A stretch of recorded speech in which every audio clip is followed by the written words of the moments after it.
পাবনায় দাওয়াত নেওয়ার সময় বললাম যে যাই করেন তাই করেন, যদি 10টায় দেন 12টা পর্যন্ত, 11টায় দেন তাও 12টা পর্যন্ত, যদি 11:45 দেন তাও 12টা পর্যন্ত। ওরা করিস কি আমার ডাইরেক্ট 12টায় উঠাইছে। দেখি হুজুর কয়টা পর্যন্ত চালাই, বুদ্ধি আছে না নাই। সাতক্ষীরা শ্যামনগরে গেলাম, কমিটিরে কইলাম যে ভাই স্টেজ দিবেন কয়টায়? বলতেছে আপনি যত তাড়াতাড়ি আসবেন তত তাড়াতাড়ি আপনারা স্টেজে উঠাবো।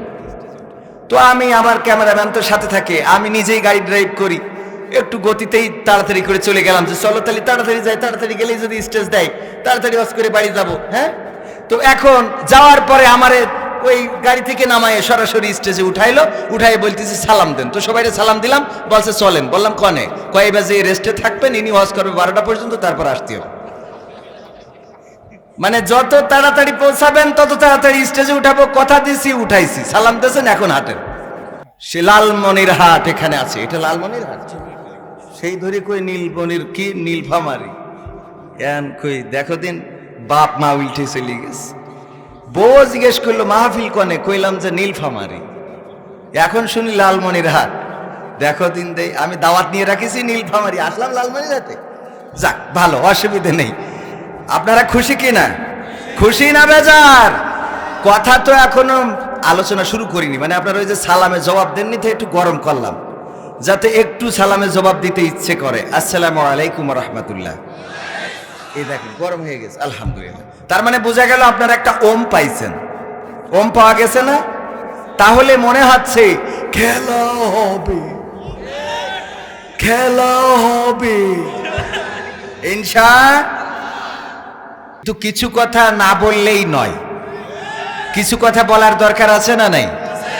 যুবকের আয়োজন করেছে তো কথা বলার জন্যে, বলানোর জন্যে, শোনানোর জন্যে, ঠিক কিনা? তো আমরা বলবো, আমরা শুনবো, আমরা মানবো ইনশাআল্লাহ। আজকের এই আয়োজন এই শীতের মধ্যে, যে পরিমাণ শীত আমি নিজেই বুঝতে পারছি, যদিও ভাই আলোচনা করতে করতে ঘেমে গিয়েছে, আমিও একসময় আলোচনা করতে করতে হয়তো গা গরম হয়ে যাবে, কিন্তু আপনারা এখানে যারা বসে আছেন, উপর থেকে পানি পড়তেছে আর নিচের থেকে ঠান্ডা উঠতেছে, মানে এর থেকে কবরে থাকা ভালো। ঠান্ডা তো একদিক থেকে ওঠে, উপরের তো আর পড়ে না, আর এটাই উপর থেকে টপ টপ করে পড়তেছে। তারপরেও এখানে যারা আছে, প্রকৃত অর্থে আল্লাহ যাদেরকে কবুল করেছে, তারা এখানে আসতে পেরেছে, বলেন আলহামদুলিল্লাহ। আল্লাহ সবাইকে কোরআনের জন্য কবুল করে না। আল্লাহ সবাইকে যদি কবুল করত, তাহলে আবু জাহেল, আবু লাহাব, উতবা, সাইবা, মুনাফিক সর্দার আব্দুল্লাহ বিন উবাইও ইসলামের মধ্যে থাকতে পারতো, বলেন ঠিক কিনা?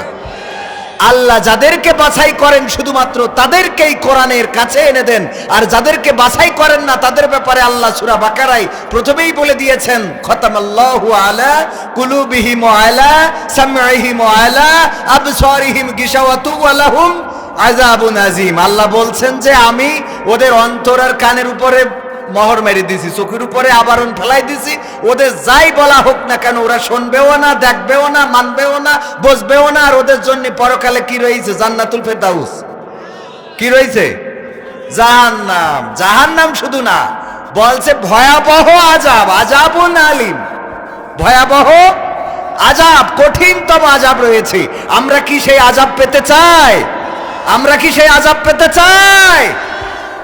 যদি আমার ভাইজানকে আমার কথা বলি বা আরেকজনের কথা বলেন, স্ত্রী তার সব চাহিদা পূরণ করে দেন, এরপরেও যদি স্ত্রী পরকিয়া করে, তাহলে মাথা কি ঠিক থাকবে? কথা কয় না, মাথা ঠিক থাকবে? আরে তোর খাওয়াইলাম, পড়াইলাম, 3 পিস চাইলে কিনে দিলাম, সিরিয়াল দেখবি বলে ডিশ লাগাই দিলাম, ওয়াইফাই এনে দিলাম, তুই ইমোতে কথা বলবি তাই খালাতো ভাইয়ের সাথে, এরপরে তুই পরকিয়া করিস কেমনে? মন খারাপ হবে না? তো তেমনি আল্লাহ আমাদেরকে বানাইছে, পাঠাইছে, হাত দিছে, চোখ দিছে, কান দিছে, নাক দিছে, মুখ দিছে, কথা বলার শক্তি দিয়েছে, জীবন দিয়েছে।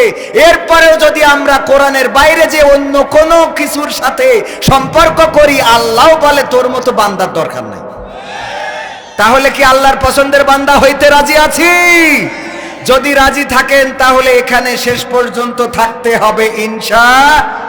দাওয়াত নেওয়ার সময় বলে দিই, যাই করেন তাই করেন, 10টার মধ্যে স্টেজ দিবেন। এখন ভাইজান আমারে কইলাম, ভাইজান রে কইলাম কয়টাই আমারে দিবেন? ভাই কইলো আমি 9টা টু 10টা, আর আপনি 10টার পরে যতক্ষণ কুপাইতে পারেন। এখন উঠতে উঠতে ভাইজান উঠেছে 9:30টায়। আমি তো দেখছি ভাই যখন আলোচনা করেন, আমি শুনতে শুরু যখন করেছেন 9:30টার দিকে, 9:30টার একটু আগে উঠেছে, সামান্য একটু আগে, মানে 9:20-এর দিকে। তো 9:20-এ উঠেছে। 1 ঘন্টা আলোচনা করলেও 10:20 পর্যন্ত তো যাওয়া লাগে। একজন বক্তা ন্যূনতম 1.5 ঘন্টা আলোচনা না করলে হয় না। তো এখন আমার ও নিয়ে অভিযোগ নেই, আমি যেটা বলতে চাইছি সেটা হলো কি, যত যাই বলি না কেন ও ওয়াজে আমল হবে। পাবনায় দাওয়াত নেওয়ার সময় বললাম যে যাই করেন তাই করেন, যদি 10টায় দেন 12টা পর্যন্ত, 11টায় দেন তাও 12টা পর্যন্ত, যদি 11:45 দেন তাও 12টা পর্যন্ত। ওরা করিস কি আমার ডাইরেক্ট 12টায় উঠাইছে। দেখি হুজুর কয়টা পর্যন্ত চালাই। বুদ্ধি আছে না নাই? সাতক্ষীরা শ্যামনগরে গেলাম, কমিটিরে কইলাম যে ভাই স্টেজ দিবেন কয়টায়? বলতেছে আপনি যত তাড়াতাড়ি আসবেন তত তাড়াতাড়ি আপনার স্টেজে উঠাবো।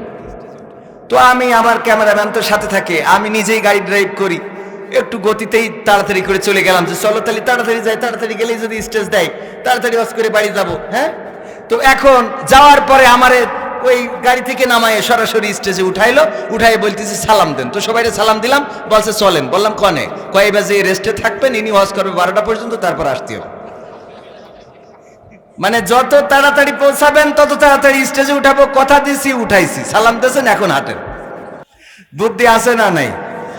বুদ্ধি করে কত রকম। বুদ্ধি শুধু যে আমরা করি তা না। আগে বলতাম বুদ্ধিজীবী সভাপতি সাহেব, ওই যে টাকলা ক্লাসের, ওরা ছিল খুব বুদ্ধিজীবী, ওরা বিভিন্ন বুদ্ধি করে চলতো। আর এখন আমাদের মধ্যেও নানান বুদ্ধি হয়ে গেছে, মিছে কথা একটু ঘুরাই ফিরাই বলি আর কি, ঠিক না বে ঠিক?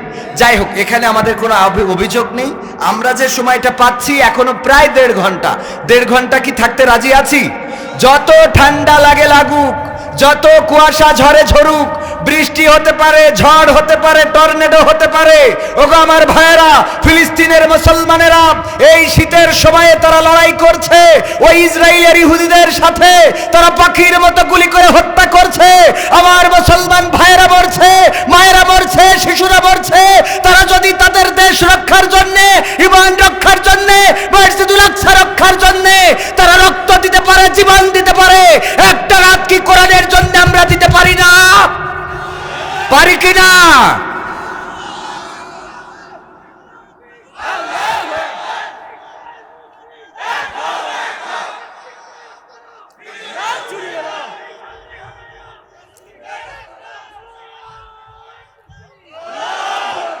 এই তাওহীদি জনতাকে থামানো যাবে না, দমানো যাবে না। তাওহীদি জনতার এই জনস্রোত কোরআনের জন্য, ইসলামের জন্য, আজ হোক কাল হোক এই বাংলাদেশের আকাশে এই তাওহীদি জনতা কোরআনের রাজ কায়েম করে দিয়ে প্রমাণ করে দেবে বাংলাদেশে মুসলমানের বসবাস কোন দাদার উত্তরসূরিদের বসবাস নয়। সেই মুসলমান নীলফামারীতে আছে, আমি এটা বিশ্বাস করি। সেই মুসলমান আছে, সে লালমনিরহাট এখানে আছে, এটা লালমনিরহাট, সেই ধরে কই নীলমনির কি নীলফামারী এন কই দেখো দিন বাপ মা উল্টে চলে গেছে। বউ জিজ্ঞেস করলো মাহফিল কনে, কইলাম যে নীলফামারী। এখন শুনি লালমনিরহাট, দেখো দিন দেই আমি দাওয়াত নিয়ে রাখিছি নীলফামারী, আসলাম লালমনিরহাটে। যাক ভালো, অসুবিধে নেই। আপনারা খুশি কিনা? খুশি না বেজার? কথা তো এখনো আলোচনা শুরু করিনি, মানে আপনারা ওই যে সালামে জবাব দেননি তো একটু গরম করলাম, যাতে একটু সালামে জবাব দিতে ইচ্ছে করে। আসসালামু আলাইকুম ওয়া রাহমাতুল্লাহ। এই দেখেন গরম হয়ে গেছে, আলহামদুলিল্লাহ। তার মানে বোঝা গেল আপনারা একটা ওম পাইছেন। ওম পাওয়া গেছে না? তাহলে মনে হচ্ছে খেলা হবে, খেলা হবে ইনশাআল্লাহ।